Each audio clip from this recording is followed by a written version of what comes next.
በኦሮሚያ ክልል አዳማ ከተማ ወጣቶች ድንገት በጸጥታ ኃይሎች ከታፈስን በሚል ስጋት የጉቦ ገንዘብ ይዘው እንደሚንቀሳቀሱ ተናግረዋል። በተመሳሳይ በኦሮሚያ ክልል አርሲ ዞን አንድ አስደንጋጭ ድርጊት ተከስቷል።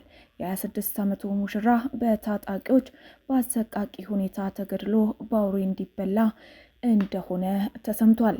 ጉዳዩን በዝርዝር እናየዋለን። ዶክተር ደብረጽዮንን ጨምሮ 64 የትግራይ ክልል አመራሮች በዘር ማጥፋት ወንጀል ክስ ተመስርቶባቸዋል። ይህ በእንዲህ እንዳለ የትግራይ ጊዜያዊ አስተዳደር የፌዴራል መንግስቱንና የአማራ ክልላዊ መንግስት ሚዲያዎች ላይ ክስ መመስረቱም ተሰምቷል። ታዋቂው ድምፃዊ አስጌ ደንዴሾ ሴቶችን በተመለከተ በማህበራዊ ሚዲያ ላይ ያጋራው ጽሑፍ ቁጣን ቀስቅሷል። አስጌ ከምን ተነስቶ ጽሑፉን እንዳጋራና የተሰጡትን ማብራሪያዎች የምንመለከት ይሆናል። ቆይታቸው ከሀቅ መረጃ ጋር እንዲሆን የአክብሮት ግብዣችን ነው። ሀቅ መረጃን ለመደገፍ ቻናሉን ሰብስክራይብ፣ ቪዲዮንም ላይክና ሼር እንድታደርጉም በአክብሮት እንጠይቃለን። ከሁለት ሳምንታት በፊት ጀምሮ በኦሮሚያ የተለያዩ አካባቢዎች ወጣቶች ከመንገድ እየታፈሱ መሆናቸውን ወላጆች፣ ወጣቶችና ፖለቲከኞች በተለያዩ ማህበራዊ ሚዲያዎች ላይ እየገለጹ ይገኛሉ።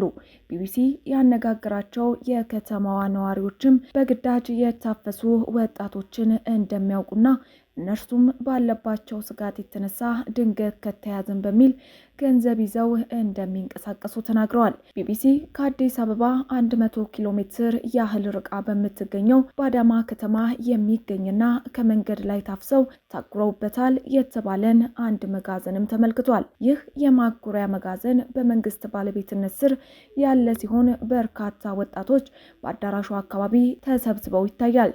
የመጋዘኑ መግቢያ አካባቢ ሰዎች እንዳይቀርቡ ገመድ የተወጠረ ሲሆን የኦሮሚያ ሚኒሻ የደንብ ልብስን የለበሱ የጸጥታ ኃይሎች ጥበቃ ያደርጉለታል።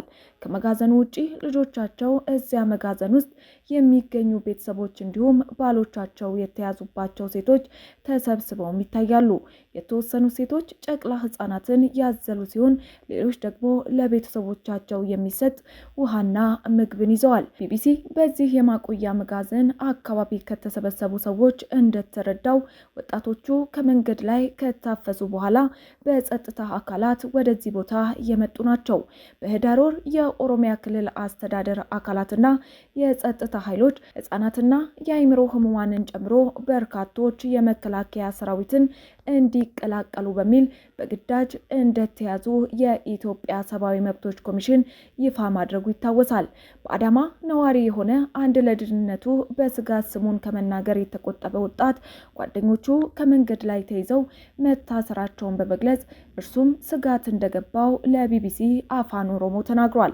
ከምሽቱ 1 ሰዓት ከሆነ መንገድ ላይ አስቁመው ይወስዱሃል፣ ማንም ለምን እንደተያዝክ አይነግርህም፣ በመኪና ጭነው ይወስዱሃል ሲልም ያለውን ሁኔታ ገልጿል። አክሎም ገንዘብ ካለ ግን ከተያዝክ በኋላ የመለቀቅ ተስፋ አለህ ይላል። ባለፈው ምሽት እንዴት እንደተረፍኩ እኔና ፈጣሪ ነን የምናውቀው የሚለው ወጣቱ መያዝ ብቻ ሳይሆን ገንዘብ ትጠየቃለህ፣ እንድትለቀቅ የምትፈልግ ከሆነ ገንዘብ እንድትከፍል ትጠየቃለህ ሲል ይናገራል። በቅርቡ ጓደኞቹ የደረሰባቸውን በመግለጽ ሲያስረዳም 3 ጓደኞቼ ሳርተራ ማለትም አዳማ ከተማ አካባቢ በቁጥጥር ስር አዋሏቸው።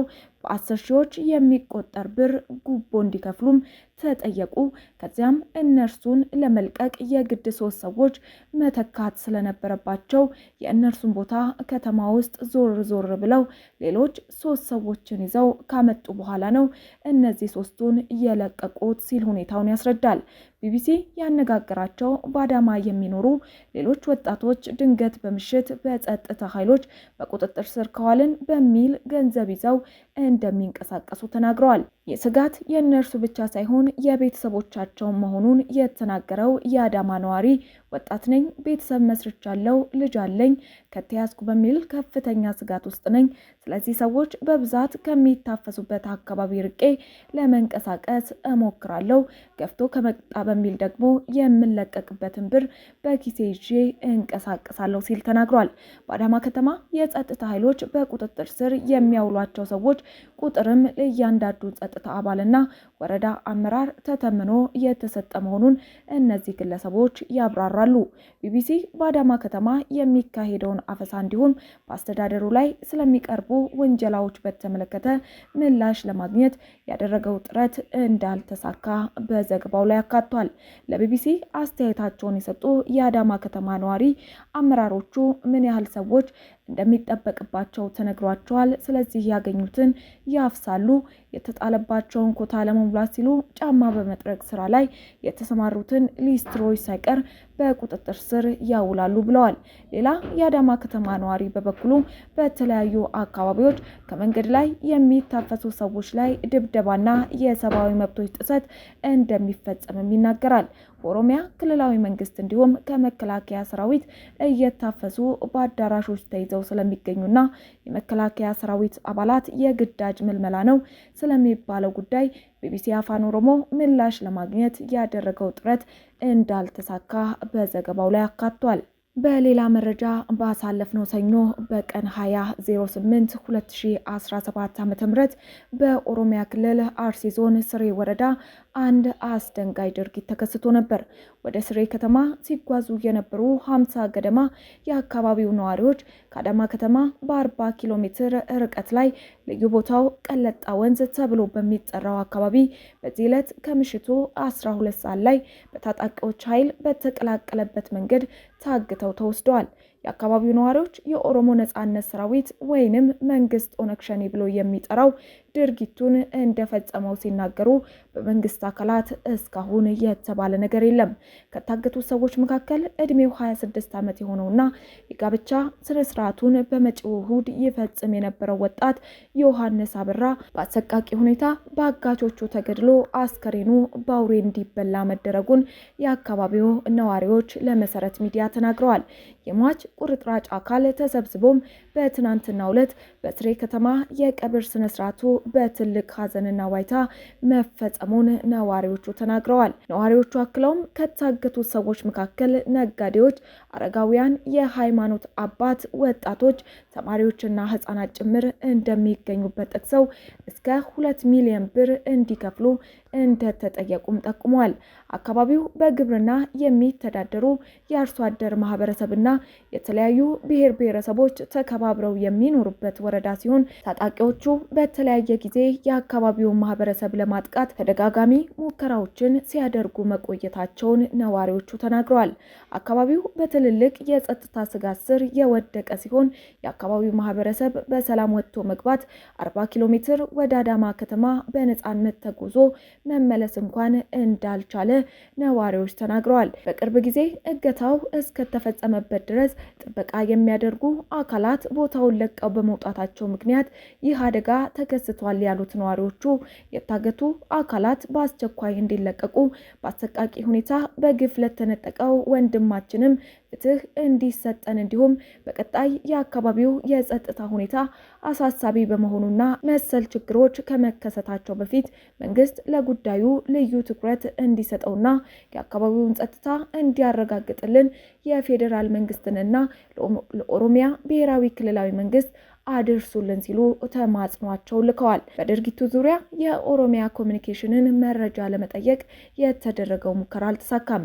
የመንግስትና የክልል ሚዲያዎች በታጣቂዎች የሚፈጸሙ እገታዎችንና ግድያዎችን እንዳይዘግቡ መታዘዛቸውንም መሰረት ሚዲያ አረጋግጫለሁ ብሏል።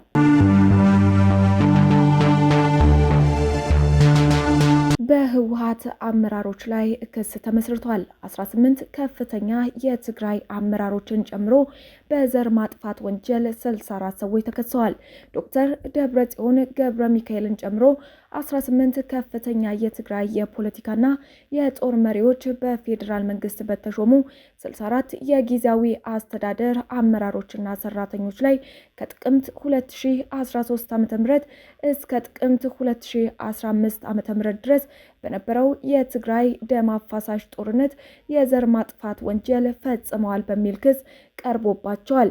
ሚያዝያ 21 ቀን 2017 ዓ.ም ለፌዴራል ፖሊስ ኮሚሽን እና ለጠቅላይ የምርመራ መምሪያ የቀረበው የጽሑፍ ክስ እንዳመላከተው የተጠቀሱት ተከሳሾች በጊዜያዊ አስተዳደሩ አመራሮችና ሰራተኞች ላይ የዘር ማጥፋት ወንጀል ፈጽመዋል ይላል። ክሱ የቀረበው አቶ አበራ ንጉሱ የተባሉ የህግ ምሁርና ጠበቃ እንዲሁም ከጥቅምት እስከ ሰኔ 2013 ዓ.ም በፌዴራል መንግስት በተቋቋመው ጊዜያዊ አስተዳደር የፍትህ ቢሮ ኃላፊ ሆነው ባገለገሉ ግለሰብ ነው። በተያያዘ መረጃ የትግራይ ጊዜያዊ አስተዳደር አንዳንድ የፌዴራል መንግስቱንና የአማራ ክልላዊ መንግስት መገናኛ ብዙሃንና የኮሚኒኬሽን ቢሮዎች ምዕራብ ትግራይ የአማራ ክልል አካል እንደሆነ አድርገው መልእክት እያስተላለፉ ይገኛሉ በማለት ትናንት ባወጣው መግለጫ ከሷል።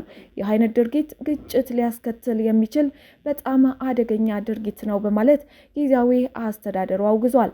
የአማራ ክልል የመገናኛ ብዙሃንና የኮሚኒኬሽን ተቋማት ከፕሪቶሪያው ስምምነት ጋር ከሚጻረር ተግባር እንዲታቀቡ የጠየቀው ጊዜያዊ አስተዳደሩ የፌዴራል መንግስቱም ጉዳዩን በማጣራት የእርምት እርምጃ እንዲወስድና የፕሪቶሪያውን ስምምነት ሙሉ በሙሉ ተግባራዊ ለማድረግ ኃላፊነቱን እንዲወጣ አሳስቧል።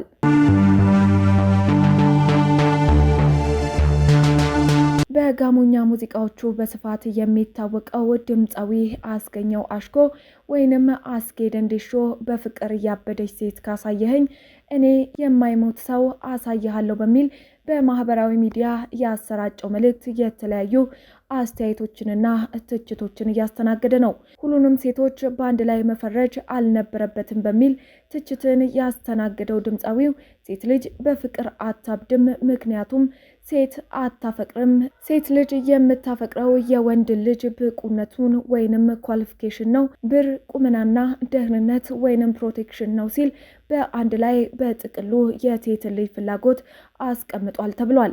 ድምፃዊው ሲቀጥልም ብር፣ ቁመናና ደህንነት ይሄ ነው ዋነኛ የሴት ልጅ መለኪያዋ፣ ይሄ ደግሞ ፍቅር አይባልም ካለ በኋላ እስኪ ሀብታም ሴት አፈቀርኩ ስትል የሰማ ማን ነው ሲል ይጠይቃል። የለም አትልፉ ሲል ለራሱ ጥያቄም ምላሽ ሰጥቷል። ይህን ሲያብራራም ምክንያቱም የብቃት ኳሊፊኬሽን ጥያቄ የለባትም፣ ምናልባት መውለድ ወይንም የልጅ ፍላጎት ብቻ እንጂ በተቃራኒው ወንድ ደግሞ ምንም ትሁን ምን መስፈርት የለውም፣ ብቻ በክብሩ አትምጣበት እንጂ ብሏል። አስጌ ልክ አንጻራዊ ቢሆንም በእኔ ሀሳብ የተስማማ ብቻ አሜን ይበል ሲል መልእክቱን ደምድሟል። በዚህ ጉዳይ ላይ የቻናላችን ቤተሰቦችም አስተያየታችሁን እንድትሰጡን እንጠይቃለን። በጉዳዩ ላይ በርካታ ሰዎች አስጌ ጭፍን የሆነ ጥላቻን አንጸባርቋል በሚል ትችት እያቀረቡበት ይገኛል። ውድ የሀቅ መረጃ ቤተሰቦቻችን ለሰዓቱ የነበሩ መረጃዎች እነዚህን ይመስሉ ነበር። ሌሎች ፈጣንና እውነተኛ መረጃዎችን ለማግኘት ቻናሉን ሰብስክራይብ በማድረግ ቤተሰብ እንድትሆኑን እንጠይቃለን። ቪዲዮን ላይክ እና ሼር እያደረጋችሁ ለወዳጅ ዘመዶቻችሁ እንድታጋሩም እንጠይቃለን። አብራችሁን ስለነበራችሁ እጅግ አድርገን እናመሰግናለን። በሌላ መረጃ እስክንገናኝ ቸር ቆዩን።